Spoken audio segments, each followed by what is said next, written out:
Hi, everybody. Welcome back to John's Briefs again with Tim Forshee of Forshee Law. Get your NFA trust from him. If you're in Arizona, you should get your CCW from him. He teaches a darn fine CCW class. Right. And if I got into a Donnybrook, a fracas, a brouhaha in Arizona, he'd be the defense attorney that I call. We're here at C2. Grateful to them for letting us use the conference room. You know, this is my home range. If you want to come and shoot here at C2 Tactical in Scottsdale, you'll find me shooting here. Come say hi. Would you take a selfie? Just don't point a gun at me.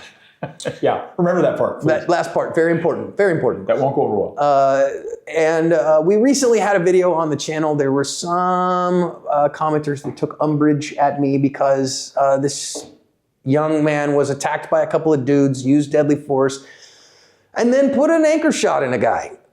And how dare you say that that might have been ill-advised. Yeah, and so, let's talk about it. To win the fight after the fight, you need help. After a use of force, I trust Firearms Legal Protection to help me win the fight for the rest of my life. From their 24/7 attorney-answered hotline to coverage for the use of all legal tools, Firearms Legal Protection has you covered. Get a discount by signing up at the link below. What we have here is inside of a store. The two guys that are kind of farthest away are going to attack the guy on the far left at the top. Let's listen in.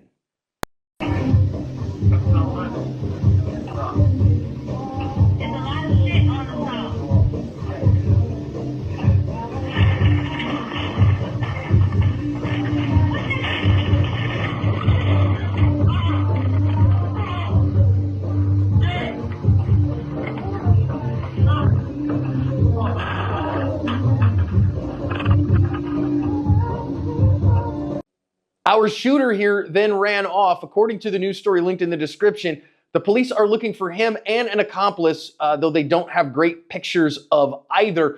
It says that these guys were both shot and had non-life-threatening injuries, but were being treated at the hospital in serious condition. Well, I do think that it was, I mean, you guys have watched it now. I think it was kind of important, the fact that the cops are looking for him. Yeah. That tells me something. And they should be, obviously. I mean, you know, you said neither of them died, which I was surprised Which was by. crazy. No, well, again, I had a hard time finding the actual place where it was and actual news stories. That got out on social media, but no real news stories attached. Wow.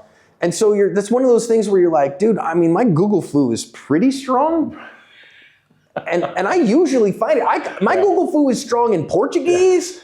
I can Google flu in Russian. I'm not joking. I can Google flu in Chinese. I can't find Google if he's sitting right here, man. I mean, so, yeah. I'm pretty good with this stuff. I'm good at it now, and I could not find nothing that wasn't just like some social media share that didn't have any information, you know? Yeah. So, but again, Jason Bourne. It might have been Jason Bourne. We don't. Might have been.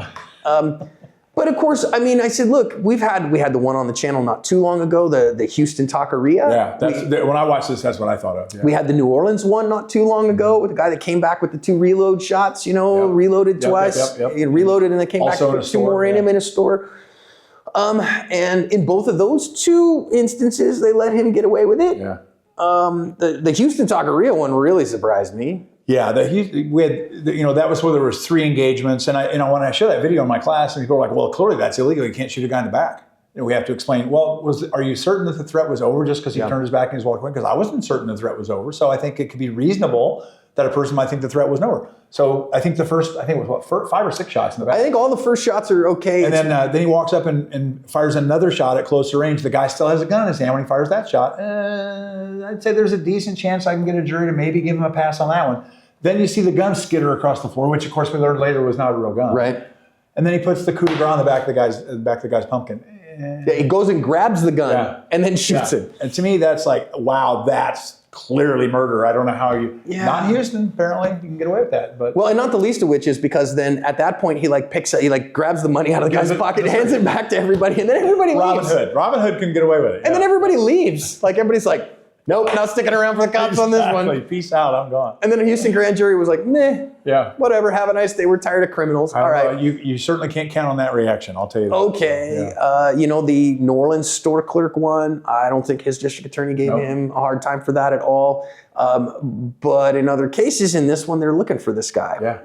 And so, you know, to me, I can make a case on the first shots. You know, again, they knock him over. They're beating the crap out of him. It's 2-on-1. It's 2-on-1. I'm a grounded opponent. No, I didn't see any weapons. Everybody says, well, he didn't have a gun. No, you didn't see a gun. Doesn't mean he didn't have a gun. But I didn't see any weapons.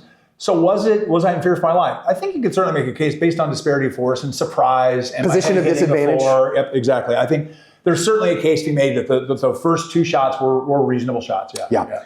But then these guys are rolling around on the ground. He gets up, and as he walks by the guy who's laying on the ground, he streaks one into him. You've seen the Michael Mann movie Collateral. Tom Cruise. The scene I'm talking about in the alleyway. Right. First 5 shots are justifiable. 6th shot, the Mozambique. I got to finish up with the one to the head. Jeff Cooper told me I have to. Yeah. The guy's out of the fight, guys. So So my thing is, every single shot that I fire, you must justify. I have to say I was at risk of death or great bodily injury.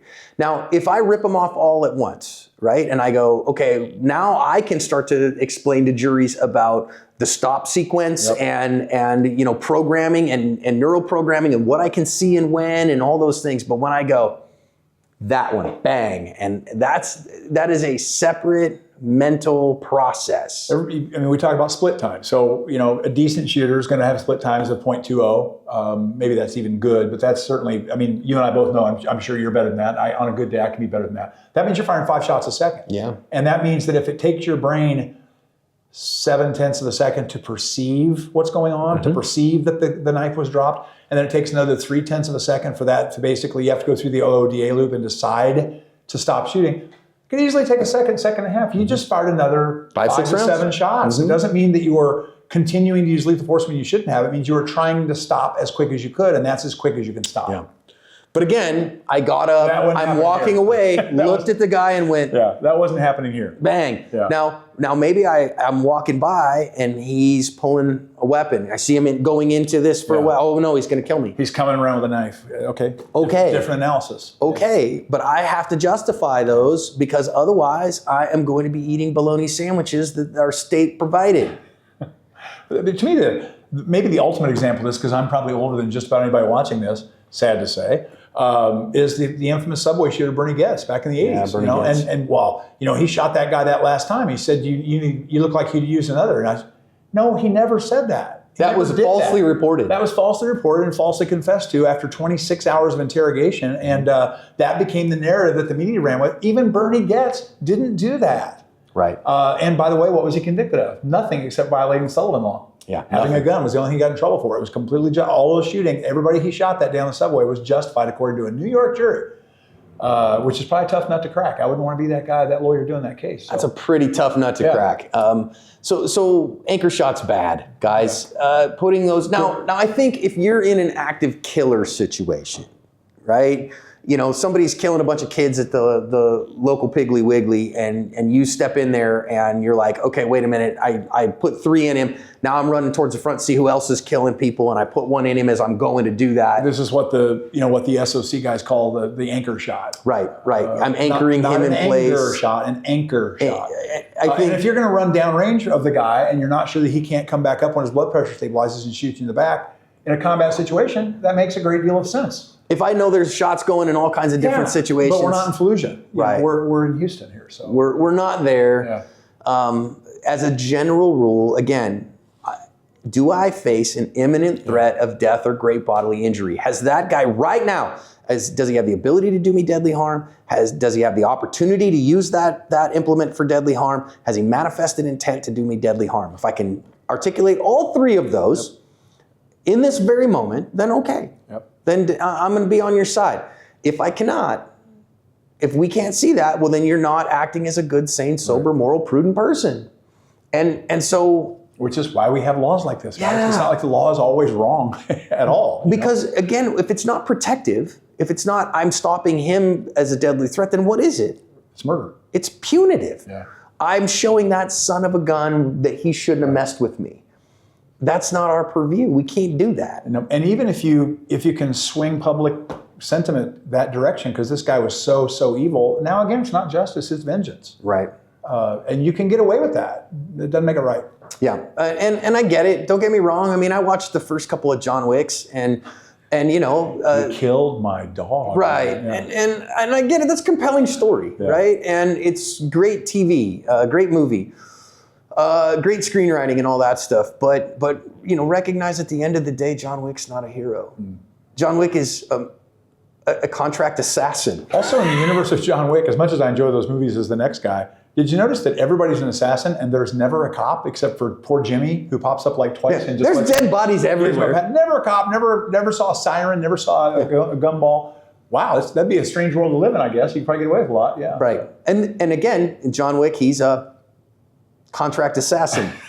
Exactly. It's not exactly what you're not. Not exactly what we'd call good, sane, sober, moral, or prudent, even if it's badass. Yeah. And come on, too many tats. Just it's hard to justify some of those. When you get above the neckline, you better look in the mirror, man. Boomer, Gen X, kids these days. Boomer by a few months, man. Knock it off. That's all right. Then you kind of get called that X-Zoomer, right? So you're kind of on the edge. That's exactly. Like I'm kind of an Xennial. I was born in '76, so I'm like a boomer with like some millennial tendencies. Right, a Gen Xer with some millennial tendencies. Right. So, anyhow, don't do anchor shots, okay? Please. I stand by what I said in the video. Don't do anchor shots. Use deadly force only if you absolutely have to, because otherwise you get to take the ride. Yep. And taking the ride sucks. And I mean, I got to say, I hope that they're looking for this guy. I hope they find him, because if nothing else, he's got some explaining to do. Right. So. Well, and not the least of which there is that him running away and not calling cops is going to look like a bad person. It's an admission that he of guilt. knows what he did was wrong. An admission of guilt, we call it. Yeah. And I had a client in a case that he didn't call the cops, and guess what? He was convicted of murder because he didn't call the cops. In the old days when we thought this was simple, it was like the first person that calls the cops is victim one, and the second person is suspect one. Yeah, and there's some truth to that. You don't run from the scene if you're convinced that what you did was necessary. And in that other case, the one that I'm talking about, we haven't done too much on it. I'm waiting for the appeal to get heard. But not only did he not call the cops, he scooped the body up and put it on a woodpile and burned it. I was going to say, he disposed of the body, as I recall. Yeah, he disposed of the body, and that's bad. That's a separate crime at best. So. That's bad, and it looked bad. And I told the attorney on that case, I was like, yeah, you're eating those charges. The desecration of a corpse and the failure to report a death, you're going to eat those. Those are felonies. Anyways, there's other stuff on that case. Hopefully his appeal gets heard pretty quick, because I think the actual shooting was justified. Yeah. But that's neither here nor there. Use deadly force as a last resort. Tim, I always love the discussions, man. Same here, man. Always fun. Thanks, guys.